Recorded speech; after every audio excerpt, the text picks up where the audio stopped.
It's 2150. You stop by a convenience store on your way home, and next to the bottled water section, you notice something strange. Oxygen can, mountain air, Arctic air, premium breathing blend, and somehow, people are actually buying them. At first, it feels ridiculous. Air in a can?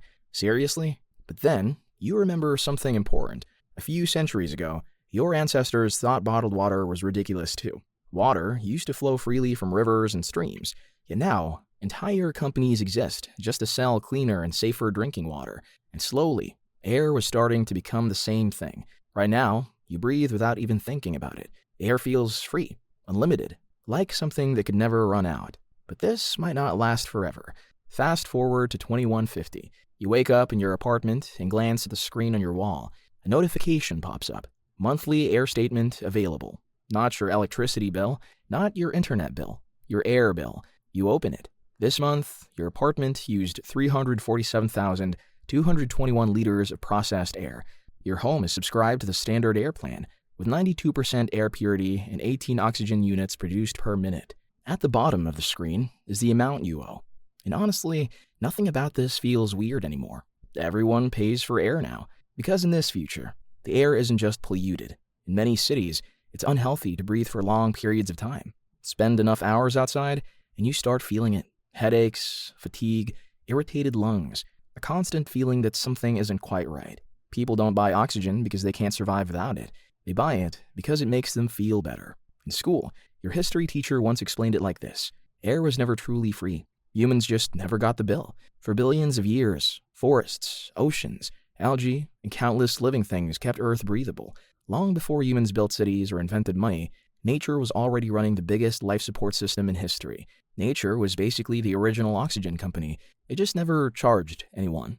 And the creator of those factories never charged humanity anything. So, how did humanity end up paying for air? Not because of one giant disaster, not because of one single moment where everything collapsed. It happened slowly. Cities kept growing. Factories kept spreading. Wildfires became bigger every year. Pollution slowly filled the atmosphere. At first, every problem seemed small on its own. Together, they changed everything. People thought the future problem would be running out of oxygen completely. But that wasn't really it. There was still plenty of oxygen in the atmosphere. The problem wasn't oxygen. The problem was everything mixed into it. The air became filled with smoke, dust, chemicals, and tiny particles. Breathing didn't become impossible. It just stopped feeling healthy.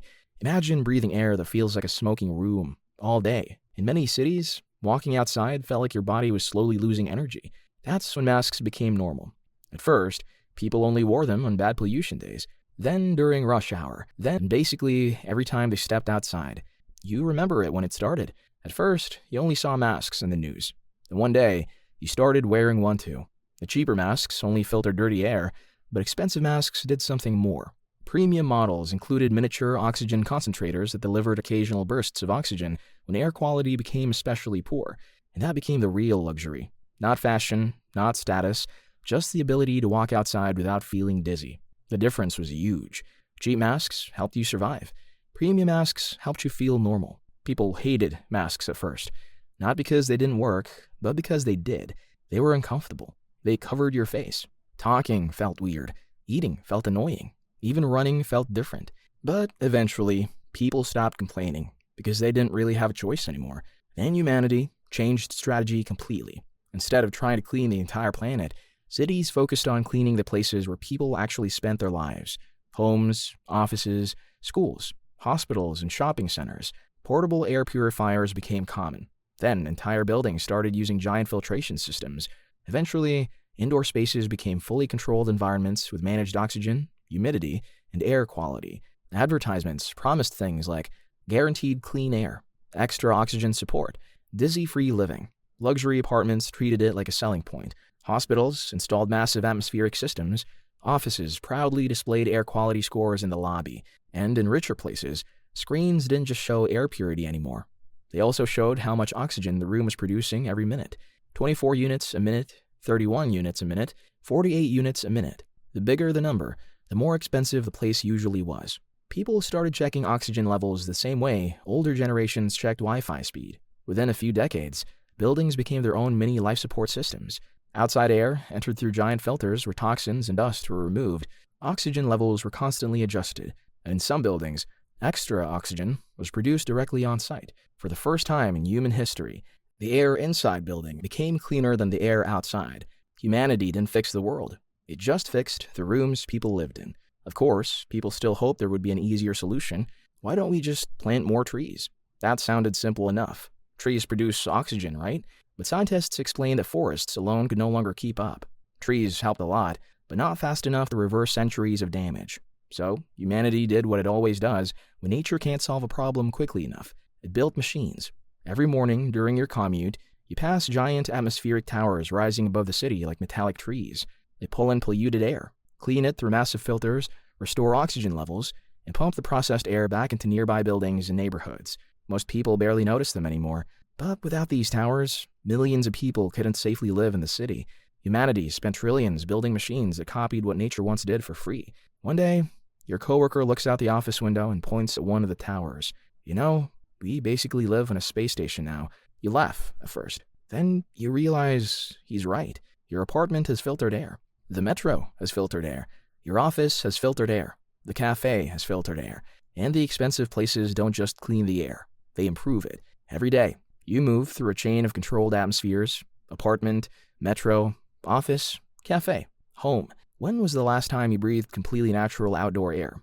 Honestly, you can't even remember. Neither can most people. Astronauts used to live like this centuries ago, inside sealed systems where every breath had to be filtered, recycled, monitored, and produced by machines.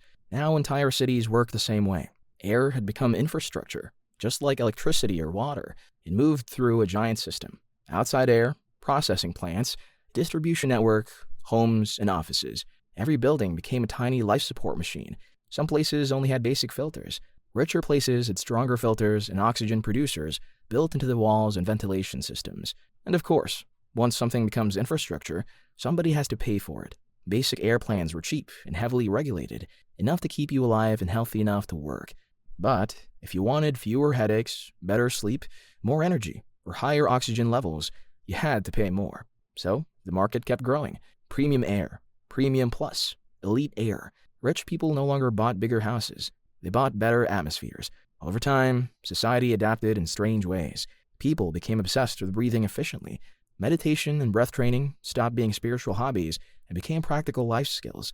Some people even hired breathing coaches to help reduce oxygen usage.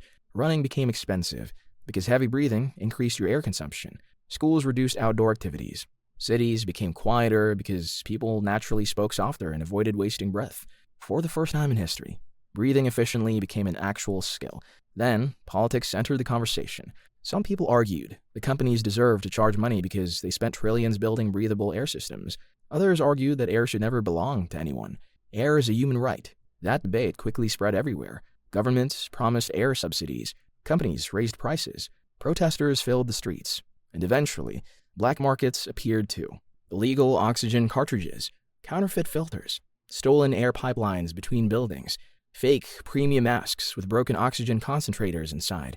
Because whenever something becomes necessary for survival, someone will always try to control it.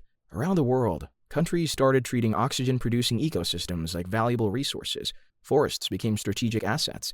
Algae farms expanded rapidly. Atmospheric plants were protected like power stations. People once fought wars over oil. Now, they fought over photosynthesis. Then one day, a child asked a simple question. Why do we pay for air? Nobody answered immediately. Adults looked around at the sealed buildings. Oxygen meters, masks, and payment screens. And the truth was obvious. Nobody even remembered what free air felt like anymore. And then you wake up. Not in that future, but here, today. You take a breath. Then another.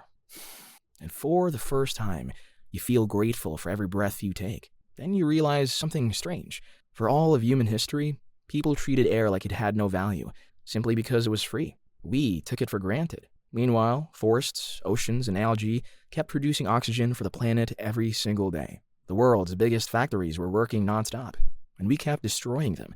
Only after humanity had to replace nature's work with machines did we finally understand how valuable it really was. And if one day every breath had a cost, how much would you be willing to pay?